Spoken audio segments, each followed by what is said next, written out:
Hello guys, welcome to my channel.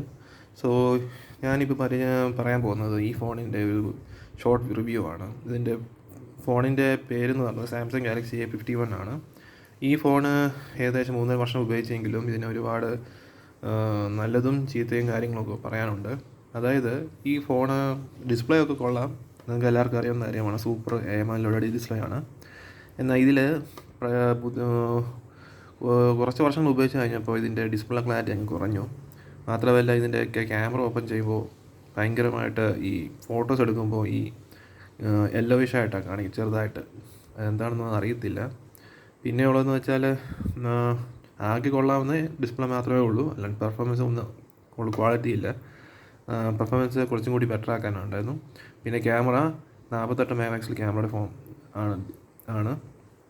പിന്നെ ഉള്ളത് ultra വൈഡും macro ലെൻസും ആണ്. മാക്രോ ലെൻസ് ഒട്ടും വർക്ക് ചെയ്യുന്നില്ല. പിന്നെ അൾട്രാ വൈഡ് പോരാ, എന്നാൽ ഫ്ലാഷൊക്കെ നല്ല രീതിയിൽ നല്ല ബ്രൈറ്റ്നസ് കിട്ടുന്നൊക്കെയുണ്ട്.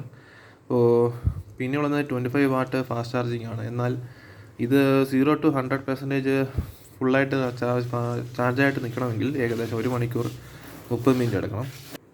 അടുത്തതായിട്ട് പറയാനുള്ളതെന്ന് വെച്ചാൽ ഇതിൻ്റെ ആൻഡ്രോയിഡ് വെർഷൻ 13 ആണ്. ആദ്യം ഈ ഫോൺ മേടിച്ചത് ഏകദേശം ആൻഡ്രോയിഡ് വെർഷൻ 11 ആയിരുന്നു. ഇപ്പോൾ ഇതിൻ്റെ ആൻഡ്രോയിഡ് വെർഷൻ 13 ആണ് കിട്ടിയിരിക്കുന്നത്. നിങ്ങൾക്കിതിൽ കാണാൻ പറ്റും 3.5mm F1 ജാക്ക് ഉണ്ട്. ഇത് നല്ലൊരു കാര്യമാണ്. കൂടാതെ ഇപ്പോൾ ഇറങ്ങുന്ന എല്ലാ ഫോണുകളിലും ഹെഡ്ഫോൺ ജാക്കില്ല, അത് കുറച്ച് പോരായ്മയാണ്.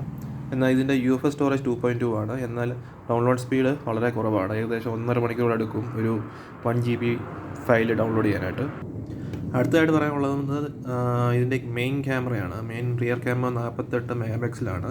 ഇതിൽ ഒപ്റ്റിക്കൽ ഇമേജ് സ്റ്റെബിലൈസേഷൻ ഇല്ല. സോ വീഡിയോ എടുക്കുമ്പോഴേക്കും നമ്മൾ എപ്പോഴും ഈ ടച്ച് ചെയ്തുകൊണ്ടേ ഇരിക്കണം, ഇത് സൂം ചെയ്യുന്ന പ്രോപ്പർ ക്ലിയർ ആയിട്ട് കിട്ടാനായിട്ട്. സോ അത് വലിയൊരു ബുദ്ധിമുട്ടാണ്. പിന്നെ ഇത് ഇത്രേ ഉള്ളൂ പറയാനായിട്ട്. കാരണം വെച്ചാൽ നിങ്ങൾ ആരെങ്കിലും 25,000 കുറഞ്ഞ രൂപയ്ക്ക് ഫോൺ മേടിക്കാൻ ഉദ്ദേശിക്കുന്നുണ്ടെങ്കിൽ ദയവ് ചെയ്ത് സാംസങ്ങിൻ്റെ ഫോൺ മേടിക്കാതിരിക്കുക. അത്ര നിങ്ങൾക്ക് നല്ല പെർഫോമൻസും കിട്ടത്തില്ല. പിന്നെ ഫാസ്റ്റ് ചാർജിങ് പറയുന്നുണ്ടെങ്കിലും പക്ഷേ ഇതിൽ 1.5 മണിക്കൂർ എടുക്കേണ്ടി വരും 0 to 100% ആവാൻ. പിന്നെ ഉള്ളതെന്ന് വെച്ചാൽ നിങ്ങൾക്ക് നല്ല സ്റ്റോറേജ് നല്ല പെർഫോമൻസ് വേണമെന്നുണ്ടെങ്കിൽ നിങ്ങൾക്ക് പോക്കോ X6 അല്ലെങ്കിൽ X6 or X6 Pro വാങ്ങാം. കാരണം ഇപ്പോൾ ഭയങ്കരമായിട്ട് സെയിൽസ് നടന്നുകൊണ്ടിരിക്കുകയാണ് ഫ്ലിപ്കാർട്ടിലും ആമസോണിലും. സോ ഇത് തന്നെ പറയാനുള്ളത്. അപ്പോൾ don't buy Samsung Galaxy A series phone. മാത്രമല്ല ഓവർ പ്രൈസ്ഡും ആണ്. പിന്നെ ഹെഡ്ഫോൺ ജാക്ക് ഇല്ല. നിങ്ങൾ പകരം ട്രൂ വയർലെസ് ഇയർബഡ്സ് തന്നെ ഉപയോഗിക്കേണ്ടി വരും ബ്ലൂടൂത്ത് വഴി. പിന്നെയുള്ളതെന്ന് വെച്ചാൽ ഇതിൻ്റെ ബാക്കിംഗ് എന്ന് വെച്ചാൽ പ്ലാസ്റ്റിക് കവറാണ്.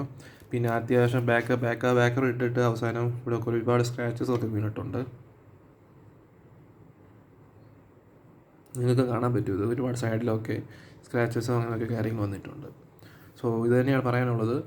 സോ അബദ്ധത്തിൽ ആരും ഇങ്ങനെ സാംസങ്ങിൻ്റെ ഫോണൊന്നും മേടിക്കരുത്. നിങ്ങൾക്ക് സാംസങ് അത്രയും നല്ല ഇഷ്ടമാണെങ്കിൽ S സീരീസ് തന്നെ ഫോൺ മേടിക്കുക. S23 ultra. അതല്ല എങ്കിൽ 30,000 കുറഞ്ഞ വയ്ക്കും നല്ല പോക്കോ അല്ലെങ്കിൽ ഷവോമി, റെഡ്മി ഫോണുകൾ ലഭ്യമാണ്. അപ്പോൾ താങ്ക് യു ഗൈസ്, ബൈ.